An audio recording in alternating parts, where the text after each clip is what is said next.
Good morning, sir. I am Neo James C. Valoria from Bismar E2 Antares. In this video, I will answer my CO3 assessment in Mach 2 about the bench grinder. Explain how do you operate a bench grinder. So, I will video now.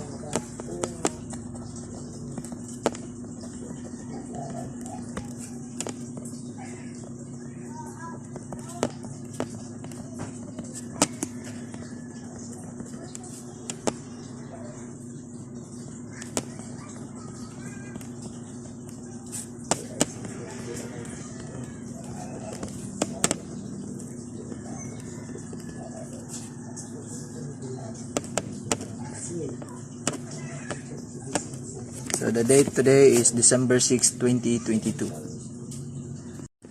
So I am done answering task 1 and task 2. So I am in the middle of answering my CO3 assessment about bench grinder. So task 1 is about explain how a bench grinder operate, and task 2 explain the purpose of a bench grinder.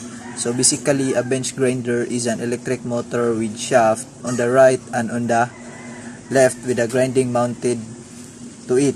The shaft should be as ball bearings as possible so that they run perfectly and thus bring reasonable grinding results. So the motor runs the two grinding wheels, the coarse and the fine, with which the surface of the respective workpiece can be machined. The higher the power of the motor is, the larger workpieces can be processed. So the purpose of a bench grinder is used to sharpen other tools. So it is a must-have for your home workshop, and bench grinder has wheels that you can purposely use for grinding, sharpening tools, or shaping some objects. So it can purposely use also in shaping metals or even in peeling potatoes. A bench grinder has many purpose in different ways. So let's proceed to task 3, explain the uses of an angle grinder, and task 4, explain or give your own words one limitation of an angle grinder. So I am done answering my task 3 and task 4. So task 3, explain the uses of an angle grinder. So angle grinders typically have basic functions: the cutting, grinding, and polishing. As such a versatile piece of equipment, angle grinders have many of uses, like removing paint, removing dust, cutting ceramic tiles, removing mortar, stone cutting, planing wood. So it depends the kind of angle grinder to be used to perform its uses. So task 4, explain in your own words one limitation of an angle grinder.